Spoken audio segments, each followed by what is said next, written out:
मैं एक चलेगा। बात जानना जी, जी। चाहूँगा, मैं जी, जी। वेदक भाई अगर मुझे इजाज़त दें, क्योंकि आज बात हम इसी हाँ पे जी। कर रहे हैं कि शेयर योर आइडियोलॉजी। तो वेदक हुँ, भाई अगर आप मुझे इजाज़त दें तो मैं 1-2 प्रश्न आपसे रखना चाहता हूँ, अगर आप परमिशन करें। ओके। हाँ जी, बोलो। अच्छा अच्छा वेदक जी, ये ऋषियों का क्या कॉन्सेप्ट है? ऋषि जो तशरीफ़ लाते हैं अकॉर्डिंग टू सनातन, इनका क्या हुँ, मकसद होता है? ये दरअसल क्या करने के लिए आते हैं? इनको ऋषि क्यों कहा जाता है? आम इंसान तो आम इंसान होता है। ऋषि का जो आप टाइटल देते हैं, दरअसल ऋषि क्या ओके, है? ठीक। ऋषि के अब देखो ऋषि के काफ़ी स्टेजेज़ हैं, जैसे इसमें हो गए सबसे पहले ऋषि, फिर महर्षि, फिर सबसे जो टॉप पे आता है उसे बोलते हैं ब्रह्म ऋषि। यानी जिसने ब्रह्म को जान लिया, जिसने ब्रह्म को देखना भी नहीं बोल सकता मैं कि उसने कॉन्टैक्ट बोलता है ना, जैसे कि भाई उसकी उससे कॉन्टैक्ट हो गया ऋषि का, ब्रह्म ऋषि बन गया वो। पहले वो ऋषि था, फिर ब्रह्म ऋषि बन गया ब्रह्म को जानने के बाद। तो इनका अच्छा मेन ये मकसद व्यास तो जी यही जो था हैं? कि जो हाँ जी, व्यास जी, वो भी ब्रह्म ऋषि जी। हैं। अच्छा वो ब्रह्म ऋषि हैं। जी, जी आप कंप्लीट हाँ कीजिएगा जी। कि इनका मकसद क्या है, ये क्या करते हैं? हाँ, इनका मकसद ये होता है कि जैसे व्यास जी का मकसद था कि पुराण पुराण हो गए जैसे, और ये वेदों को कंपाइल करना, तो मतलब ये ऋषि हर टाइम पे आते रहते हैं कुछ कुछ टाइम बाद, जब ऐसे लगता है कि जब यहाँ पे गाइडेंस की जरूरत है, ये मतलब ह्यूमैनिटी में, तो वो वेद जो जितने वेद के मंत्र थे वो ऋषियों से रिवील हुए, उन्हें रिवील हुए, उन्होंने आगे टीच किए। ठीक है। जी, मैं तो ऐसे समझ ऐसे गया। ये ऋषि की अगर मेन तो मतलब यही है, अगर मेन मैं इसको कंसेप्ट। मुख्तसिर करूँ तो मुझे बताइएगा कि मैं ठीक समझा हम्म। हूँ? मैं ये समझा हूँ हाँ कि जी। आप ये फरमा रहे हैं कि इंसानों को रहनुमाई की ज़रूरत होती है और इंसानों की रहनुमाई के बिल्कुल। लिए ऋषि जो हैं उनको चुना जाता है अकॉर्डिंग टू सनातन। उनके ऊपर कोई हाँ जी। भगवान कृपा करता है, होते वो इंसान ही हैं, लेकिन वो इंसानों की रहनुमाई के हम्म। लिए आते हैं। फिर वो कुछ किताबें भी बिल्कुल। रिवील करते हैं और वो लोगों के सामने हाँ रखते जी। हैं ताकि वो अपनी ज़िंदगी वैसे गुज़ार सकें। अच्छा हाँ, व्यास वो जी साधना आप करते कह हैं। रहे हैं ब्रह्म ऋषि। जी, जी। हाँ जी, ब्रह्म ऋषि। अ, वो साधना करते हैं, मतलब एक जैसे हमारे में साधना है, ब्रह्म विद्या है कंसेप्ट। उसमें ये होता है कि जी, जी। गुरु है जो हमारा, वो देगा हमें मंत्र या कुछ भी। तो उसके बाद जैसे जैसे कोई करता जाएगा, उसकी इम्प्योरिटी खत्म होते जाएंगे अंदर से, वो इतना प्योर हो जाएगा कि एक लेवल ऐसा आएगा कि वो उसका डायरेक्ट कॉन्टैक्ट है भगवान से उस टाइम अच्छा वो जी, मैं ब्रह्म के साथ। ब्रह्म ऋषि हो गया व्यास जी। व्यास जी जो वालिद मोहतरम है पराशर ऋषि जी, उनके बारे हाँ में जी। आपका क्या ख्याल है? वो सिंपल ऋषि हैं या उनका पराशर ऋषि का मैंने ज्यादा तो नहीं पता, वैसे मुझे ब्रह्म ऋषि तो नहीं होंगे, वो महर्षि की कैटेगरी में आते होंगे शायद। ऐसा ना करें, वो व्यास जी के वालिद मोहतरम है, तो व्यास जी जब नहीं, वो ब्रह्म ये ऋषि जरूरी हैं नहीं है। तो अच्छा चलें ये ठीक है। जरूरी नहीं चीज है। ऋषि तो है ना जी। अब वो ऋषि हाँ, जी जब ऋषि तो है। तशरीफ ला जी, पराशर ऋषि जी जब वो कश्ती में तशरीफ लाते हैं, वहाँ पर मस्तूदरी जी बैठी होती हैं, तो उनसे हम्म। कहते हैं कि भाई सीधी हो जाओ आज कश्ती के अंदर ही। वो कहते हैं कि इधर-उधर लोग देख रहे हैं, ऐसा ना करें ऋषि जी। हम्म। तो ऋषि जी नहीं हम्म। हटते हैं। व्यास जी जब जैसे उनकी पैदाइश हुई है, देखें अगर हम्म। ऋषि इंसानों की हदायत और रहनुमाई के लिए आते हैं, तो हम्म। उनका किसी के साथ ज़िना करना, उसी मस्तूदरी जी को वो अपने साथ लेके जा सकते थे और फिर बच्चा होता, उसकी भी केयर करते, सँभालते उसको, कितनी अच्छी चीज़ थी। अब जब ऋषि देखो। जो इंसानों की गाइडेंस के लिए आते हैं, बात कंप्लीट कर लेने दें। हम्म। जब ऋषि हाँ आते जी। हैं इंसानों की हदायत और रहनुमाई के लिए, कश्ती में एक लड़की को देखते हैं, उस पे हो जाते हैं लट्टू और उसको उधर ही सीधा कर देते हैं। वो बेचारी लाख हम्म। कहती है कि भई मैं नहीं ऐसा चाहती, मैं ऐसा नहीं चाहती। वो कहता है मैं श्राप दे दूँगा। अब ऋषि लोगों ठीक। की औरतों को, बेटियों को डरा के उनके साथ ज़िना करें और उससे बच्चा पैदा कर हम्म। दें फिर और फिर निकल जाएँ। ये कहाँ की इंसानियत है? और ये फिर हम्म। पराशर ऋषि जो थे व्यास जी के जो वालिद मोहतरम हैं, ये क्या पैगाम दे के गए हम्म। इंसानियत के लिए? इसमें हमारे लिए क्या पैगाम है? ठीक। प्लीज़। हम्म। देखो, मैंने आपको एक जनरल कंसेप्ट बोला कि ऋषि इसलिए आते हैं कि जैसे वेद रिवील हुए या मंत्र या जो भी गाइडेंस के लिए। पर मैंने आपको बोला कि कैटेगरी है ऋषियों की। अब कुछ इंसिडेंट हमारे महाभारत में भी ऐसे आते हैं कि जो ऋषि ब्रह्म ऋषि नहीं बना अभी तक, वो अभी भी माया में, मतलब 3 गुणों में, जिसमें बोलते हैं काम, बोलते हैं कि इसे लस्ट को क्रोध बोला जाता है, इसको एंगर को ग्रीड बोला जाता है, मोह को ऐसे, मतलब मोह में अभी वो उसी के अंडर है, मतलब उसी माया के इन्फ्लुएंस में। जब तक वो ब्रह्म ऋषि नहीं बनते तब तक उसका बिल्कुल प्योरिटी आएगी नहीं उसके अंदर। तो अगर वो कोई चलें, गलती नो कर रहा है या प्रॉब्लम। कुछ कर रहा है तो हाँ जी, मैं समझ गया आपकी तो बात। उन्हें चलें जी, सजा भी मैंने मिलती है, यहाँ पर मतलब इसकी। ब्रह्म ऋषि अब व्यास जी हाँ तो जी। ब्रह्म ऋषि हैं ना? व्यास जी तो हैं हाँ ब्रह्म जी। ऋषि। उनके बिल्कुल। वालिद मोहतरम चलो ऋषि थे, होते वो इंसान की हिदायत और रहनुमाई के लिए हैं। ये जो उन्होंने हम्म। काम किया, गैर इंसानी काम किया, उन्हें ऐसा नहीं करना चाहिए था। हम्म। लेकिन जब ये अम्बा वगैरह के पास इनको बुलाया जाता है, अम्बा का शौहर फौत हो जाता है, आपको पता है वो 2 बहनें होती हैं, बालका और अम्बा, और एक तो आपको हम्म। पता है कि वैसे ही सुसाइड कर लेती है भीष्म की वजह से। तो इनके पास जब हम्म। बुलाया जाता है न्योग करने के लिए, तो ऋषि जी जो वहाँ हम्म। पर शराइत रखते हैं, अब ये तो ब्रह्म ऋषि हैं ना, ये कह रहे हैं कि मेरे पास ठीक। उनको भेजो। और वो हम्म। उन्हें कह रहे हैं कि वो सिंगार करके आएँ, वो नहा के आएँ, वो खुशबू लगाएँ बेहतरीन तरीके से और मुझसे झिझके ना, शर्माएँ ना। अब मुझे बताएं कि एक आम इंसान है, वो अम्बा बेचारी जो थी, वो जब ऋषि जी को के पास आती है रात को, तो अचानक देखती है ऋषि जी का हाल। आपको पता है कि ऋषि जी तो फिर ऋषि जी थे ना, ब्रह्म ऋषि थे आखिर। तो उन्होंने मतलब जो हाल किया हुआ थे, इतने सालों से नहाए हुए नहीं थे, उनके बालों की जटाएं बनी हुई थी, बाल आपस में जुड़े हुए थे।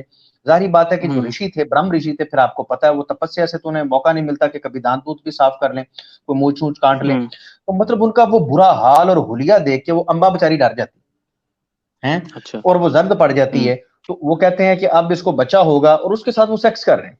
सेक्स करके फिर उसको ठीक। सजा ये दे रहे हैं ऋषि जी कि ये मुझसे क्योंकि झिझकी है, ये डर गई है, ये पीली हो गई थी, उसने तो पीला होना ही था। अब वो बेचारी पीली हो गई है, तो उसको शराब दे के जा रहे हैं कि क्योंकि तुम पीली हो गई थी। अगर एक आदमी खौफ से डर जाता है, मुझे बताएं, अगर एक आदमी बिल फर्ज आपके सामने एक ऐसा बंदा ला के अचानक खड़ा कर दिया जो आप रो, तो इसमें आपका क्या कसूर है? इसके ऊपर ऋषि अगर औरतों को सजा देते हैं और फिर उनके साथ सेक्स भी करते हैं और फिर कहते हैं कि बच्चा भी जरूर दूंगा, यार ये कहाँ की जस्टिस है?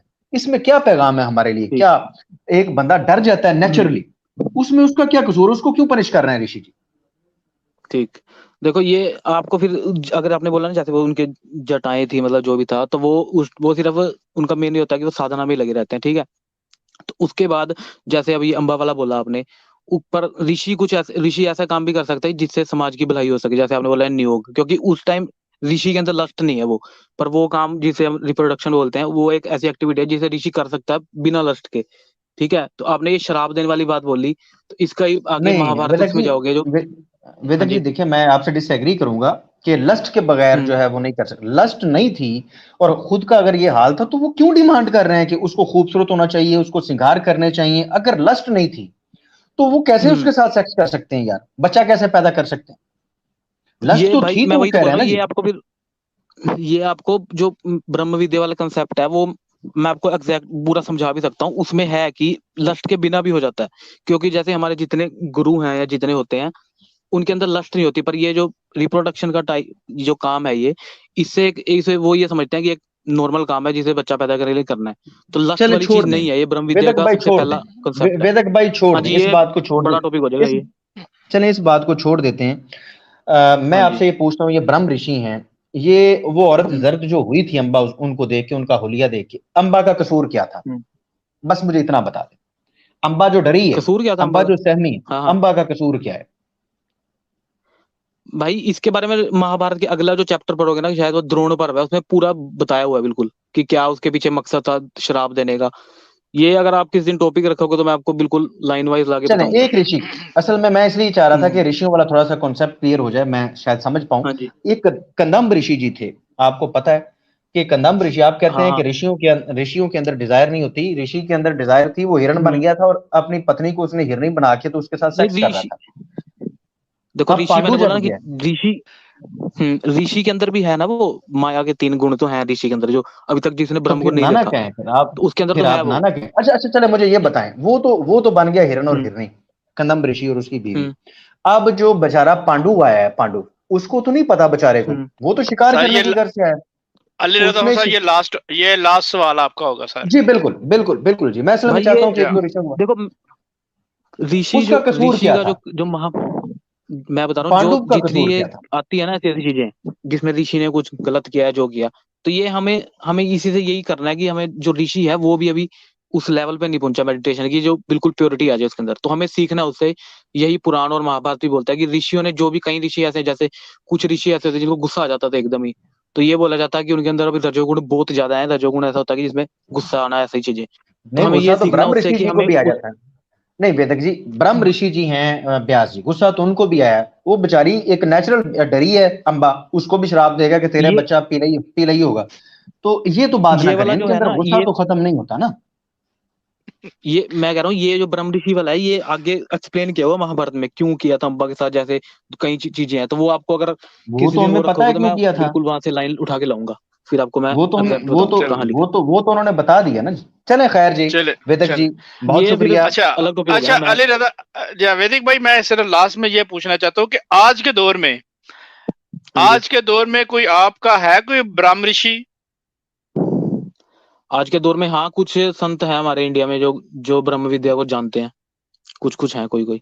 यानी कि उनका कांटेक्ट है गॉड के साथ, ईश्वर के साथ। हाँ, वो ऐसा कांटेक्ट है कि अगर वो आपके ऊपर हाथ रखेंगे ना सिर पे, अगर समझ लो, तो आप भी बॉडी से बाहर जा सकते हो, ऐसे भी हैं। अच्छा अच्छा अच्छा अच्छा अच्छा, वो जबरदस्त ऐसे, मतलब वो पूरा जबरदस्त। प्रोसेस है उपनिषद में कैसे जा सकते हैं। और मतलब आप ये समझ हम्म लो कि जो विवेकानंद थे ना, जो विवेकानंद, हम्म उनके गुरु थे जो, मतलब अभी विवेकानंद ने अभी जैसे पढ़ रहे थे जो भी, तो अभी पहले वो कुछ कुछ बोलते थे, ठीक है, लेकिन जब वो उसके पास गए अपने गुरु के पास, तो उन्होंने कहा कि एथिस्ट है विवेकानंद, तो उन्होंने कहा कि भाई प्रूफ क्या गॉड का।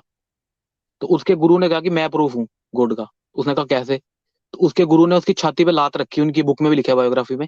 जैसे ही उन्होंने उसकी छाती पे लात लगाई ना, तो उसकी विवेकानंद आउट ऑफ बॉडी चले गए, मतलब उसकी हम्म, दीवारें, आसपास की डायमेंशन सब खत्म हो गया, उसे समझ नहीं आया कि हो क्या रहा है ये। फिर वो उसके बिल्कुल। बाद उसने जब 3-4 घंटे वो ऐसे ही बैठे रहे सुन हो गए। ये कंसेप्ट है हमारे में, तो ये कुछ ओके किसी किसी के पास है, ये खत्म यार, होते जा रहे हैं ये मतलब जैसे। वैदिक अच्छा वैसे भाई, एक चीज है, ये जो एक आपके चीज है। नास्तिक हैं, अरे रजा साहब, मैं हम्म। ये लॉजिक वाला को भेजो यार उनके पास। नहीं, ये ऐसे नहीं भेजते, इसमें ये है कि जब आपके अंदर वो होनी चाहिए ना, एक डिवोशन भगवान के अच्छा उसमें, यार एक चीज है, ऐसे अच्छा ऐसे एक नहीं एक देना देना चीज किसी है, को भी। वेदक जी मैंने एक चीज नोट की है कि देखें हाँ जी। अभी अगर कोई ब्रह्म ऋषि नहीं भी बनता तो बस ऋषि बना हुआ तो उसको राइट है कि नेचुरली लोगों को, हम्म। जिनको बेचारों को पता ही नहीं है, जैसे कदम ऋषि ने बददुआ दी, श्राप दिया, तो हम्म। वो पांडु बेचारा तो सारी जिंदगी के लिए उसको खसी करके रख दिया, वो अपनी बीवियों के पास नहीं जा सकता बेचारा। और उनकी बीवियों का क्या हम्म। कसूर था? अगर ऋषि इस स्टेज पे नहीं पहुंचा था तो उसकी ये दुआएं क्यों हम्म। पहुंच रही हैं? फिर देखें कि अगर पराशर जी ऋषि जी हैं, इसमें उस मस्तुदरी जी का क्या हम्म। कसूर था कि उसको बच्चा जन्म देना पड़ा और वो लोगों को बता नहीं सकती कि वो उसके साथ किसने सेक्स किया था। तो इन देखो, सारी चीजों में जो ऋषि देखें है ना, ये गलत काम है, ये तो गलत काम है ना हाँ जी। देखो, जो ऋषि है ना, जो ऋषि तपस्या कर रहा है, तो तपस्या करते करते उसे कुछ ऐसी सिद्धियां मिलती हैं, मतलब पावर्स बोलते हैं, जिसे जिसका वो ऐसी यूज कर शक्ति तो सकता है या नहीं। मिस यूज कर सकता है। हाँ हाँ, जी। इसका मतलब है कि फिर ऋषि एक ऐसी अथॉरिटी है कि वो लोगों के जन्मन मसाइल में भी उनको वैसे ही श्राप दे के वैसे ही बेचारों की जिंदगी नरक कर दे। वो फिर हदायत के लिए तो ना मैं हुआ यार, वो तो फिर मन मौज नहीं, के लिए देखो, मैं फिर ऋषि बना ना। जो ऋषि मैं कहता हूँ अभी वो तपस्या कर रहा है, ठीक है, वो गलत काम करेगा, उसे उसका रिजल्ट मिलेगा। ये एक इंसिडेंट नहीं है, बहुत है ये ऋषियों से, हमें मतलब हमें सीखना है उससे कि हमें रजोगुण में नहीं जाना और प्योरिटी की तरफ हम्म, जाना है। जो जो ये तो फिर जिसने हम ब्रह्म को देख लिया। फिर फर्क चले तो कोई ना हुआ जी, इंसानों में और चले ऋषियों में। फर्क तो ये होगा या, ना कि अभी वो प्रोसेस पे है उस पे। अगर उस पे एक टर्म आती है योग भ्रष्ट, कि यानी जो अभी उस प्रोसेस पे लगा है और जिसने मिसयूज कर लिया, तो वो भ्रष्ट हो गया अपने उसे पाथ से। हम्म। तो इतनी पावर आने के बाद भी उसे मिसयूज नहीं करना, यही हमारी मतलब श्रीमद् भगवत भी बोलते हैं कि उसे मिसयूज नहीं करनी किसी भी सिद्धि की।